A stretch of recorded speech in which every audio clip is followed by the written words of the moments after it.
Thanks for listening to the Tech Tools for Teachers podcast, where each week we talk about a free piece or two of technology that you can use in your classroom. I'm your host, Shannon Martin. I'm a middle school teacher, technology coach, and personalizer and coordinator for my district. Glad you have your voice back. It's mostly there. Yeah. It's still a little gravelly. A little gravelly, yeah. But it's not like it was. No. I'm also the producer. My name's Fuzz. I am her husband. Yeah. And I am not a technology coach, but I hear a lot about technology coaching in my role as husband and producer of this show. This is true. And last week you were like fill-in intro guy. I was filling intro. It felt kind of good. Yeah. I appreciate the assistance. Yeah. I found some old... I couldn't read scripted things. I found some old tapes last weekend. Yeah, you had mentioned that. Yeah. You're all like sparkly about your... Yeah. Reliving your radio feels days. Good.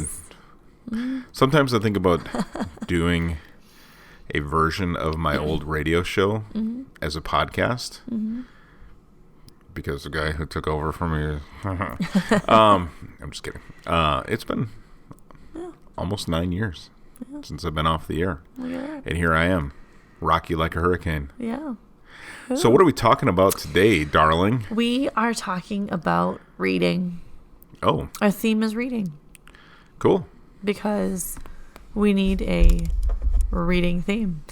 Because I love a theme. Yeah. And I feel like with all the things we talk about, we've talked about some reading stuff here and there, like articles, but I was like, hey, we haven't talked about reading in a while. And there's some cool, like fun things I was digging around with and helping some other staff with. And I was like, oh, I should share those. We haven't read about talking in a while either. Yes. We haven't talked about reading. We haven't read about talking. Maybe we'll do that after the show. That's a whole lot of special. So reading. It's fun. Demental. Yes. And what have you read lately? Oh man, so many things. Audiobooks. Does that count as reading? Yeah, absolutely. What am I reading right now? I'm reading a book called Radical Candor. That's fun. It Some is of fun. Your business books? It is. It's an audiobook, so you were looking for the shelf, but... No, I was looking at the shelf because... I'm reading a book called... another book called Profits First for Micro Gyms. Yeah. I don't own a gym, but I know a gym owner who's not good at business. So I want to share it with him. Nice. Or buy a gym. There you go. Or not. I just finished reading Children of Blood and Bone, which was fantastic. So you're very much into and I'm reading fiction the second one now. And science fiction and things like that. I am very much into business books. Yep. And that's about it. Though I've read all the Game of Thrones books. Right. But I also read a lot of professional development books. So right now I'm reading like coaching in your classroom, and it's a Marzano book, and it's about like giving students feedback, like the difference between praise and feedback in your classroom. Is that the one that you're mentioned in? No. Oh, okay. I'll put a little plug. No. What book is that, Shanna? I'm not mentioning it. I mean, you're in the credits. I am in the credits for reviewing. But anyway. Yeah. What is the name of the book? Okay. We can post it on here. It's on my Twitter feed if people really want to dig through. Anyway, back to reading. She didn't want to turn this into an ad. I get it. It's cool. Yeah. So reading is good for everybody. Reading is fundamental. It is fundamental. Anyway, so on to the actual websites. My first website is more of an article-based website. Okay. Kind of, we've talked a little bit before about like Newsella and some of those sites, or News ELA, some of those sites that and ReadWorks, and this one is similar to those. This is the Smithsonian has put this together, and it's called Tween Tribune. Okay. So TWEENTRIBUNE.com. Tween Tribune, and it's really cool because it is like, I always think, obviously like a newspaper, but the articles are current, and they are also at grade level. So you can choose, like, if you're in a K4 classroom, there are articles specific to K4. Sure. Then there you go to click on 5, 6, and then there's articles. And the articles are written, and it's still similar information, but then they're put at their reading level, which is pretty cool. You're able to pick like grade 7, 8, and then they have 9, 12, so they have all the way up through high school, which is really nice. And then you just kind of scroll through, like there's an article here on Meet the Illustrator Who Brought Children's Books to Life. And then they go on all about like illustrations and technology and reading. And so there's a cool article, and you can choose either in the top for the Lexiles, or you can choose like right within the article if you want to differentiate in your classroom, which is pretty cool. What's also cool is that you can assign directly to your Google Classroom. So once you open an article, you can choose, like this one was written January 30th, 2020 for Smithsonian Magazine. And you can skim through the articles there. You love it. You click on the cool little chalkboard that represents your Google Classroom, drop it into your classroom, and then it assigns it right from the article. So there's no extra sign-in stuff. You can just drop articles right into your Google Classrooms for students to work. And like, I'm not even signed in right now. This is like right off the webpage. You can sign in and then have teachers sign up and have extras and all that kind of stuff. But literally, you can do this without having to sign up for anything. If you do sign up, there are more features, obviously. What is also cool, right across the top, you have Spanish articles. So you can pick, and they are already in Spanish. So for your English learner or your Spanish learner, or your Spanish, I can't speak today, your English as a second language students, or if your students, maybe you want your kids in your Spanish class to, you can use it that way. There's like so many different ways, and in our school, like always trying to look for different ways to get to our students and reach them in different ways. I just love that the articles, they just already have them done in their own little category. They have tech-specific articles, so you can pick from those, so it's specifically for technology. And then also they have a teacher section where they have lesson plans that go with some of their articles. There's a teacher store and dashboard. What's cool is it connects to others. So like, write a children's book about female scientists, and it walks you through the process. And there's like an assessment. You can customize a lesson plan. So they put everything like in there for you. So it's got a ton of super valuable resources for teachers and for students, which I really like. And the fact that they can pick and choose at their own grade levels, but everybody's still learning the same content is pretty cool. And then they even have like little quizzes that go with it. So if you have your own account or your students have an account, there's even like quizzes or comprehension questions that you can kind of put with those articles too. Good. So that's kind of cool. So Tween Tribune. By the Smithsonian. Yeah, by the Smithsonian. The K4 version is like TT Junior. Okay. And then 5, 6, 7, 8, and the 9, 12 is all Tween Tribune, but it's all on the same website. So that's pretty cool. And you can like search topics and do all kinds of stuff. So tweentribune.com. Tweentribune.com. TT Espanol. Yeah. Well, I mean, if you're on that part. Right. So try it out. Yeah. Find some fun articles. Yeah, that's cool. Which is pretty cool. It is a very good resource. Thank you, Smithsonian. Yeah, I always appreciate it when they put things together. Me too. Our second site today is called LitPick. LitPick. I hate to litpick, but You're such a lit picker. they actually use that pun on their website, so I hate to litpick their website, but the stock photo of a woman pointing at the video is squished. Sorry, I didn't mean to litpick. Nice. So, LitPick, LitPick. Yes. LitPick. It's a website that has book reviews, which is super great. And you can go in the search bar, pick out a book. I'm going to type in The Giver because, well, That's one of your favorites? it's one of my favorite books of all time. Actually, the whole series I love. So I found The Giver. Cool. Searched it. I'm looking it up. Click on it. There's a little review. Details, age level, your thoughts on it, summary.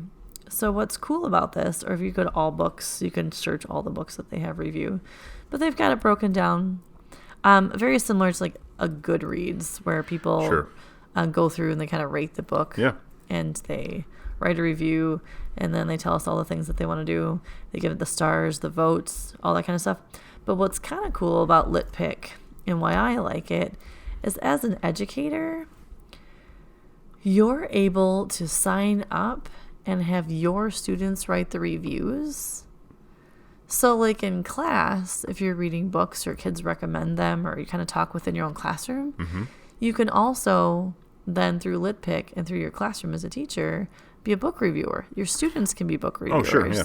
So it gives them the opportunity of setting up a real review without just, I guess, more in a like controlled sense, or like it's a teacher recommendation. Hey, my kid can write this, and then they kind of look through them before, so not just anything gets put out there. So it's safe for students to kind of troll through, and they're not going to find things that they shouldn't, I guess. And then they're also able to write reviews and then submit them, like through their their teachers are able to submit student reviews. So you can sign up for individual students to review books for LitPick, or you can sponsor a group of students for the program. So it's kind of cool that you are able to like sign up and be a book reviewer, which I think is cool because it promotes reading and writing, because then kids are really, analyzing what they're reading. For sure. Doing that. So, and then they also, of course, they have all of these giant lists of books that you can then read student reviews on, which is kind of cool. That is, and it's cool. all free, and it's easy, like, to access everything. And you can request a review, you can search their books, you can review for them, and then there's stuff for educators, and yeah. So LitPick help you pick out your books. Maybe you could choose a book off of this list instead of another business book. Maybe I could. Maybe I will. I'm sure you won't. Well, but. No, I probably won't. But maybe. There's always that opportunity. And there's chapter books, and there's, it's cool. And it's current. Like the books that we have out there, there's cool. I don't know. I like digging through here and seeing what other kids like to say about books, because it's kind of fun. It's not always your typical, like, oh, that's what, everyone says. Kind of stuff. So LitPick is my second thought for everybody today. LitPick. LITPICK. LitPick.com. Yes. And the third one is StorylineOnline.net. Story, StoryLineOnline. Yes. StorylineOnline.net. And if you haven't heard about this one, you should. Tell me why. Tell all of us why. It's so cool. So Storyline Online, maybe I can talk. Maybe my voice is back this week. Has like hundreds of picture books. Oh. And why the picture books are cool, are you discovering this as I'm talking? Yes. That famous actors read these picture books. Yes. To the reader. Yeah. So like the space one we had the other day. Which space one we had the other day? The one where the astronauts were reading the books. Except these are like movie and TV celebrities. Like I'm looking at The Hula Hoopin' Queen, read by Oprah Winfrey, and there she is sitting in a chair. Yeah. In a beautiful home. Yeah. About to read like their house. The Hula Hoopin' Queen. So you're talking about like Storytime in Space. Yeah. That was my comparison. I just didn't. To Be a Drum, read by James Earl Jones. I just didn't get to say that it was my comparison between Storytime and Space. You didn't read my notes. No, you told me that. I was just being excited for the listeners I'm glad that you're in their being sparkly. car. So it's cool. This is why it's so cool, is that we're sparkly about Storytime in Space because we use it all the time in our house. Yeah. But Storyline Online has all these famous actors and actresses reading all of these picture books. And like the videos go with them. And are you watching them now? No, I'm just there's some like comedians on here that you wouldn't expect to be reading. I know they're like all kinds of people. It's not like Mark Maron, Sarah Silverman. I'm guessing Tony Hale from Veep. Yeah, this is cool. So, for example, I'm just picking a classic book, The Kissing Hand. You pick the book. It's probably not going to be Barbara Bain is reading it. And she reads the whole story, flips the book, which is cool. But what also comes with it then is suggestion for grade level, how long the video is. You're like all sparkling I next am. to me. It's Betty amazing. White. What's she reading? Harry the Dirty Dog. Awesome. Yeah. So, and then there's a teacher's guide that goes with each video. So as a teacher's guide, then it also goes through ELA Common Core standards, what literature and reading standards you'd cover with this lesson. It literally gives you prompts for asking the kids questions. It gives you the writing standards. It gives you materials, procedures for lesson plans. Like, it walks you through step by step. You wouldn't have to read the whole thing. You just like take bits and pieces. But they also have cross-curricular activities then. Like, I read the storybook in class. Then we did this vocab. And then we did this discussion. And then they have like feelings discussions. Like, guidance counselors can use this book. Then they have like helping hands. So how can you help other people in the community? So not only do they have just like reading help, they have curriculum across, and this is for one 5-minute picture book. So the resources on the site, I am a big fan of using picture books, by the way, in any classroom. I feel that while little kids love the pictures, I read picture books to my 8th graders almost every day. They get one a day when we're like discussing things. And they have come up, because I have them fill in like a Google form at the start of the quarter about what their favorite picture books were. And they're like, what? Like Clifford? I'm like, sure. And they think, it's my book today. And they get all sparkly when I haul out these picture books. And we have discussions about like, oh yeah, I remember this, or this is the lesson I learned from that book. Like, they're 13 and 14 years old and they still love a picture book. Yeah. So when I lost my voice last week and I couldn't speak, like, I really couldn't speak. As everyone on the podcast kind of heard, I couldn't speak. I used Storytime from Space because we had already read Rosie Revere, so I wanted them to hear Ada Twist Scientist. But they were all sparkly to hear Storytime from Space. And so, like, the videos you can use, again, in any classroom. Storyline Online, when they see the famous people that they love to hear from reading a book, they're totally going to pay attention and be excited about whatever you put in front of them, in front of the classroom. Have you found more things? I see you sparkly diggly. Well, okay, so it's cool because if you have, let's say you only have a few minutes left in class, you can sort by time, run time. So you can be like, all right, we've got, we need a 15-minute book. Here's a 15-minute book. Or we only have 5 minutes. Well, we're getting Please Please the Bees by Gerald Kelly. So it's pretty cool. So if you, this is a really cool website. And they also have an Android and a Apple app. And they've got a Google Chrome Web Store plugin. I don't know why you'd use a plugin, but sometimes you need to. But I'm laughing because they have Clark the Shark, and I almost just bought this book for our daughter. I wish they had the Pout Pout Fish, but they don't. Chris Pine is reading Clark the Shark. Yeah, I kind of just want to sit and watch all of these. What are you doing later? Oh, we're just going to watch stories on Storyline. Storyline Online and chill. Yeah. Let's see how that goes over. We're going to watch The Case of the Missing Carrot Cake with Wanda Sykes. Yes. Yeah. Or Carla's Sandwich. Yeah. Yeah, this is really cool. Yeah. So anyway, and the last piece of this is, if you really love the book, little hookup, Barnes & Noble, you can click buy this book right next to it, and it takes you directly to the Barnes & Noble site to buy the book. So, yes, you can also purchase every book that is on the site if you want to, but you definitely don't need to buy anything to have all of these cool resources, which is very cool. So I suggest just bust out some picture books because they are really cool. And even if you don't necessarily want to use the stories in your classroom, to teach your students how to do book talks or to teach your students how to like present to people, like this is a great easy way to have them like, okay, look how comfortable they are reading a book. Like, take some notes, practice reading some children's books for like a speech class. Like, you could use this in so many different ways. It isn't just reading these stories.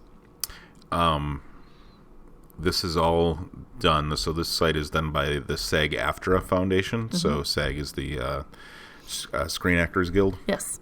And there's a bunch of awards, I think, that it's won as well. Yeah, and but they're it's all about having their artists give back to the culture and community. So it's really cool. I really think this is a neat site. Good find. This is one that I like. I mean, I like all of your stuff, of course.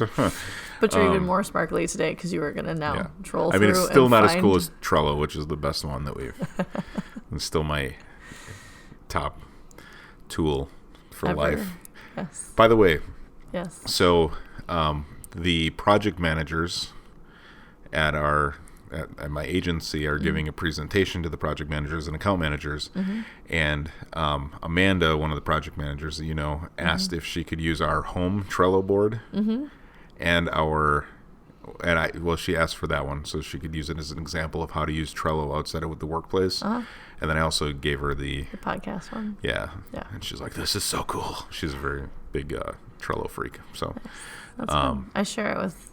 Actually, I'll be presenting it at a conference again this next week. You are just a conferencing fool. Well, I'm going to talk about Trello because it's such a cool site. It is. And helpful. But anyway. Have you heard the good word of Trello? I really want one of those stickers. I knock on people's doors. I want one of the little dog. Trello has dog stickers. Yeah. Do you know the dog's name? Taco. Oh, yeah, I knew that because you get emails from Taco. Yeah, Taco by Trello. I don't know how to get stickers. I've asked. No one's responded. Hey, I love stickers. Trello. Send me a sticker. Anyway, speaking of which, we will not have an episode next week because next week is President's Day. There's a lot of conferences going, like physical, like going to a conference, and then also we have parent-teacher conferences next week coming up. So there's a lot happening here. So there will not be a podcast next week, but we will pick it again up the following week in February. So cool. Just so everybody knows that. But on that note, yes, do some reading. Check out Storyline online and Tween Tribune and LitPick. Yes. And we love reading. So we do. All the reading in the world. I hope these sites kind of help reading and boost your reading things in the classroom, change things up. And on that note, thanks for tuning in. Hey. This has been the Tech Tools for Teachers podcast. If you ever have any questions, you can find me on Twitter at SmartNWI. And if you want to get more information on the links to the technology discussed in the episode, you can visit smartnwi.com. New episodes each week, except for next. Thanks for listening. Go educate and innovate. The ideas and opinions expressed in this podcast and the Smart NWI website are those of the author Shanna Martin and not of her employer. Prior to using any of the technologies discussed on this show, please consult with your employer regulations. This podcast offers no guarantee that these tools will work for you as described, but we hope they do, and we will talk to you again in 2 weeks here on the Tech Tools for Teachers podcast. Thanks for listening. Bye-bye.